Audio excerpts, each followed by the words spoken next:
पूर्वोत्तर राज्यों के भारतवासियों को सौतेला बना दिया और जो दरार बहुत मुश्किल से भर पाई थी उस दरार को दोबारा से गहरा कर दिया। कल सीएम ने भी कहा कि नेता सुधांशु त्रिवेदी, उनका बयान है, उन्होंने कहा कि दिल्ली विधानसभा का सदुपयोग आज तक सदुपयोग नहीं हुआ, दिल्ली के हित में नहीं हुआ, पॉलिटिक्स करने के लिए किया जाता है।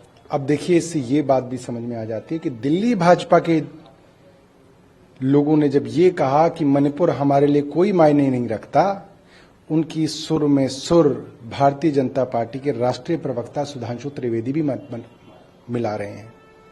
क्या मणिपुर के लोग दिल्ली में नहीं रहते? क्या उत्तर प्रदेश के लोग दिल्ली में नहीं रहते? क्या हरियाणा के लोग दिल्ली में नहीं रहते? अरे दिल्ली भारत का दिल है, दिल्ली भारत की राजधानी है। कभी आप कहते हैं कि दिल्ली जो है भारत की राजधानी है, पूरे भारत की है, इसीलिए भारत सरकार को इसके अंदर हिस्सेदारी चाहिए। कभी आप कहते हैं कि दिल्ली जो है एक अलग राज्य है, दिल्ली दिल्ली की ही चर्चा करे, दिल्ली किसी और की चर्चा ही ना करे, तो दिल्ली बिल्कुल सौतेली हो जाती है। ये भारतीय जनता पार्टी क्या कहना चाहती है?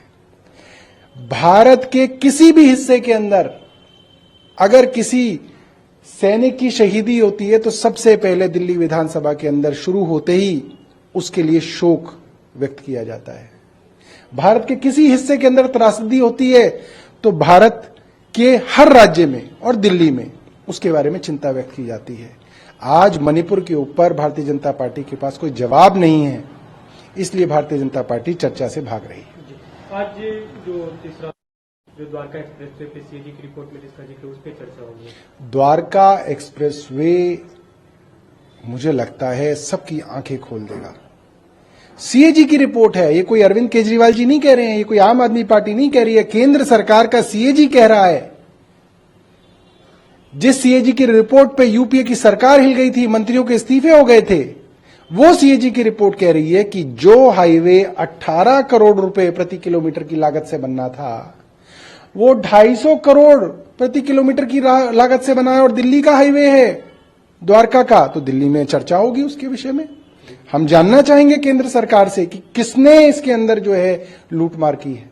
एनसीटी अमेंडमेंट एक्ट पे भी चर्चा होगी, सीएम क्या भी उस पर भी बोलेंगे? जिस तरीके से केंद्र सरकार अफसरशाही पे कब्जा करना चाहती है, सवाल उठता है क्यों करना चाहती है? जवाब है, कुछ चुनिंदा अफसरों के सहारे दिल्ली के लोगों को तंग करना, परेशान करना और दिल्ली के कामों को ठप करना।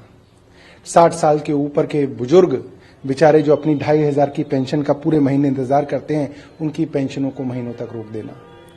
दिल्ली के सरकारी अस्पतालों के अंदर ओपीडी काउंटरों को महीनों तक के लिए बंद कर देना। मोहल्ला क्लिनिक के टेस्टों को तुरंत प्रभाव से बंद कर देना।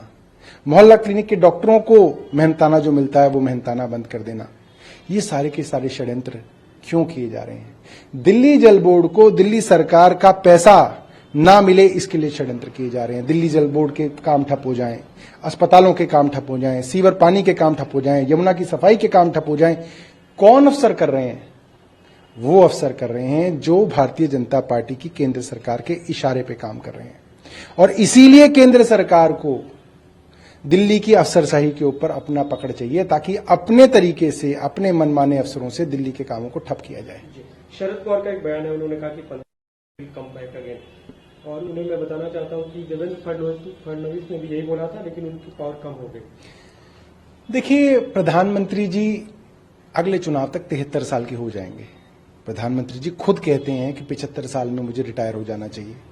सभी बड़े बड़े नेताओं को उन्होंने रिटायर कर दिया, चाहे वो अडवाणी हो, चाहे मुरली मनोहर जोशी हो। तो मैं तो ये नहीं समझ पा रहा कि प्रधानमंत्री जी 75 साल की आयु से ऊपर किस नैतिकता के साथ कोई पद ग्रहण कर पाएंगे। जब इंडिया अलायंस फॉर्म हुआ, शुरू हुई, वो लोग घबराए हुए हैं, ऐसा उनका कहना है। देखिए, एनडीए तो है नहीं। एनडीए के अंदर तो जबरदस्ती छोटे छोटे दलों को जोड़ के एक गठबंधन बनाने की कोशिश की जा रही है। ऐसे गठबंधन जिसके अंदर ज्यादातर दल ऐसे हैं जिनके पास कोई मेंबर ऑफ पार्लियामेंट ही नहीं है, जिनकी किसी राज्य के अंदर कोई सरकार ही नहीं है, जिनका अपने राज्यों के अंदर भी कोई बहुत बड़ा वजूद नहीं है। ये सिर्फ इंडिया अलायंस की होड़ में इकट्ठा किया हुआ कुनवा है, जो जल्द से जल्द जो है आपको जो है उसकी सच्चाई सामने आएगी।